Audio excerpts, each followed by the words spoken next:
Not every goodbye is a loss.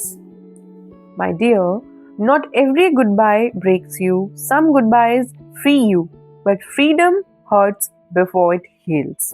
Goodbyes हमेशा sad नहीं होते, बस उस वक्त लगते हैं जब कोई जाता है हम नेचुरली उसे लॉस मान लेते हैं क्योंकि हम एंडिंग से डरते हैं, है ना?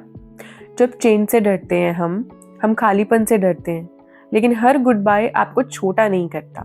कुछ गुड बायज आपको वापस खुद तक ले आते हैं।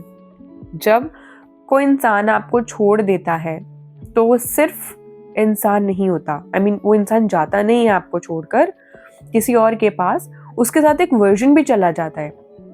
आपका वो वर्जन जो उसके लिए बेंड होता था, जो एडजस्ट करता था, जो खुद को कम करता था। और जब वो चला जाता है तो अचानक आप खुद के साथ रह जाते हो और वही अनकंफर्टेबल होता है आपके लिए, क्योंकि उसकी तो आदत नहीं थी, है ना? अब किसी टुच्चे से बंदे के चक्कर में आदत लग गई तो आप ये नहीं समझते हो कि अरे भाई वो आदत है। अगर उस इंसान को आपको छोड़कर किसी और के साथ रहना है तो जाने दो ना, लगेगा आपको अनकंफर्टेबल, पर आदत ही तो है। एक टाइम के बाद वो भी बैक टू नॉर्मल हो जाएगी, फर्क नहीं पड़ेगा आपको।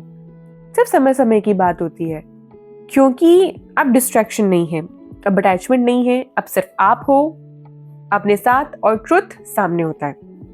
कुछ गुड बायज इसलिए पेनफुल होते हैं क्योंकि वो इल्यूजन तोड़ते हैं, आपको दिखाते हैं कि जो आप सोच रहे थे वो पूरा सच था ही नहीं।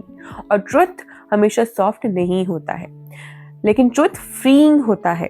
जब इल्यूजन टूटता है ना तो क्लैरिटी आती है, और क्लैरिटी पेनफुल हो सकती है लेकिन पावरफुल उससे ज्यादा होती है। You know what I mean? आप धीरे धीरे नोटिस करते हो, आप ज्यादा ऑनेस्ट हो गए हो, ज्यादा ग्राउंडेड हो गए हो।